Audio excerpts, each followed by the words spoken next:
आज নিয়ে চলে এলাম বন্ধুরা ফুটন্ত গরম জলে মাছের ডিম দিয়ে মাছের ডিমের এক দারুণ রেসিপি। আর এই রেসিপিটা খুবই স্বাদ হয় খেতে। তো দেখতে থাকো, পরে স্টেপ বাই স্টেপ আমি এটা কোন প্রসেসে কিভাবে বানালাম। Welcome back to my channel Purabi lifestyle. আমার রান্নাঘরে আমার সকল বন্ধুদের স্বাগত আর অনেক অনেক অফুরন্ত ভালোবাসা। বন্ধুরা, আজকের আমি মাছের ডিমের এক রেসিপি নিয়ে চলে এসেছি। ফুটন্ত জলে মাছের ডিম দিয়ে এই রেসিপিটা আমি বানাবো। তো এটা কিভাবে বানাচ্ছি দেখো। প্রথমে মাছের ডিমটাকে ফুটন্ত গরম জলে দিয়ে দিলাম, তারপরে ডিমটাকে ফুটিয়ে জল ঝরিয়ে তুলে নিলাম। নিয়ে এর মধ্যে 3খানা আলু সেদ্ধ করে রেখেছিলাম। 3টে আলু সেদ্ধ ভালো করে ডিমটার সঙ্গে প্রত্যেকটা আলুগুলোকে একটু যেন গোটা না থাকে ভালো করে ওটা মিশিয়ে নিয়ে ফিরে আসছি, দেখতে থাকো।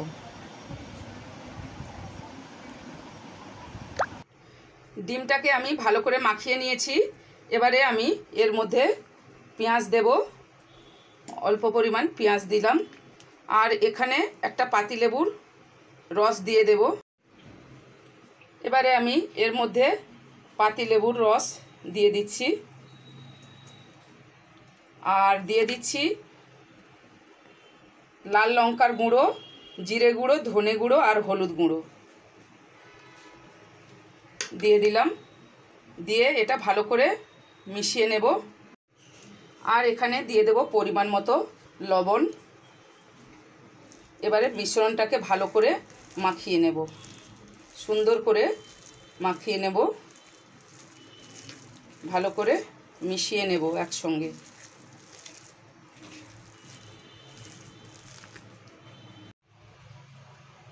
এদিকে আমি কড়াইতে তেল দিয়ে দিয়েছি।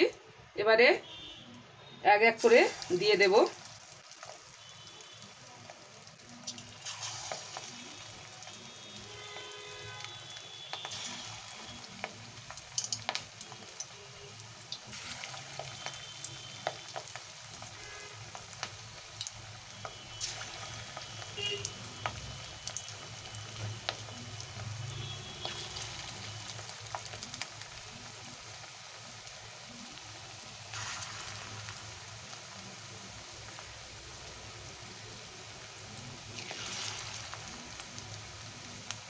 এইভাবে আমি সবগুলো বড়া দিয়ে দেব।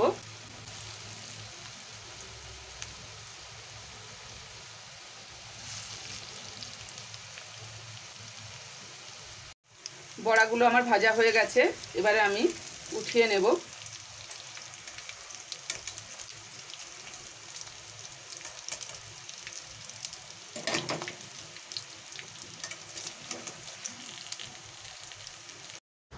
ওই মাছের ডিম ভাজার তেলেই আমি পেঁয়াজ কুচি দিয়ে দিব।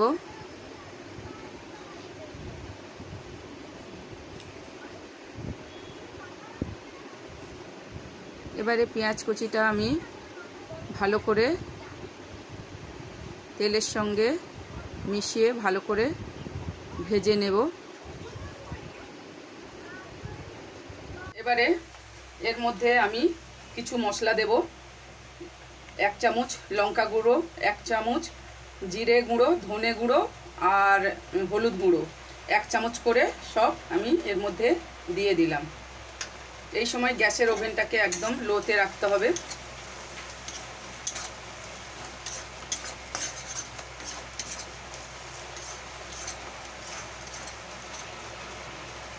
মশলাটা কষা হয়ে গেছে। এবারে আমি এর মধ্যে টমেটো কুচি দিয়ে দেব। টমেটো কুচি দিয়ে ভালো করে মিশিয়ে নেব।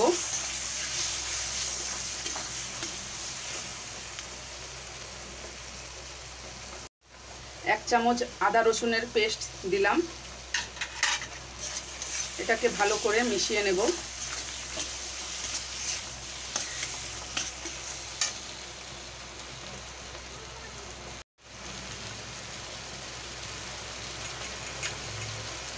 পরিমাণ পরিমাণ মতো লবণ দিলাম।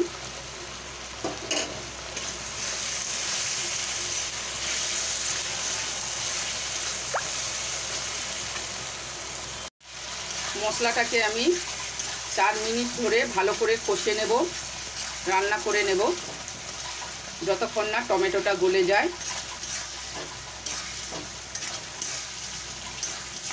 যে যেখান থেকে আমার এই রেসিপির ভিডিওটা দেখছো একটা লাইক দিয়ে দেখা শুরু করো। আর এই রেসিপির কোনো অংশ যদি তোমাদের মন ছুঁয়ে যায় আমাকে বন্ধু করে আমার পাশে থেকে যেও। এবারে আমি এর মধ্যে পরিমাণ মতো জল দিয়ে দিলাম। এবারে জলটা ফোটা অবধি আমি অপেক্ষা করব, তারপরে বড়াগুলো দিয়ে দেব।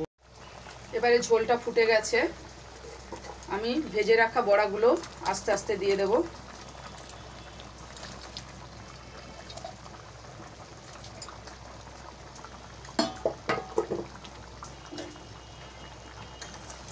দিয়ে এটাকে আস্তে করে নাড়িয়ে মিশিয়ে নেব।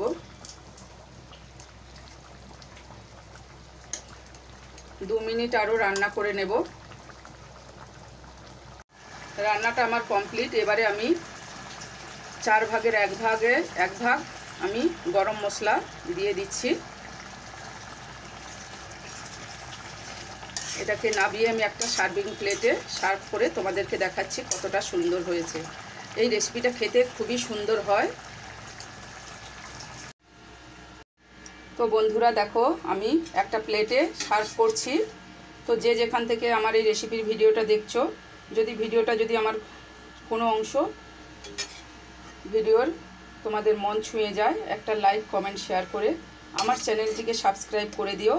আর পাশে থাকা বেল বাটনটি প্রেস করে দিও যাতে নতুন ভিডিও ছাড়লে তোমাদের কাছে আগে পৌঁছে যায়। তো আজ এই পর্যন্ত, আবার কোনো এক রেসিপিতে তোমাদের সাথে দেখা হবে। সবাই ভালো থাকবে, সুস্থ থাকবে। আর ফেসবুক পেজ থেকে যেসব বন্ধুরা দেখছো, বন্ধুরা আমার এই রেসিপির ভিডিওর কোনো অংশ যদি তোমাদের মন ছুঁয়ে যায় আমার পেজটাকে ফলো করে আমার বন্ধু হয়ে আমার পাশে থেকে যেও। তো আজ এই পর্যন্ত, সবাই ভালো থাকবে, সুস্থ থাকবে। ধন্যবাদ।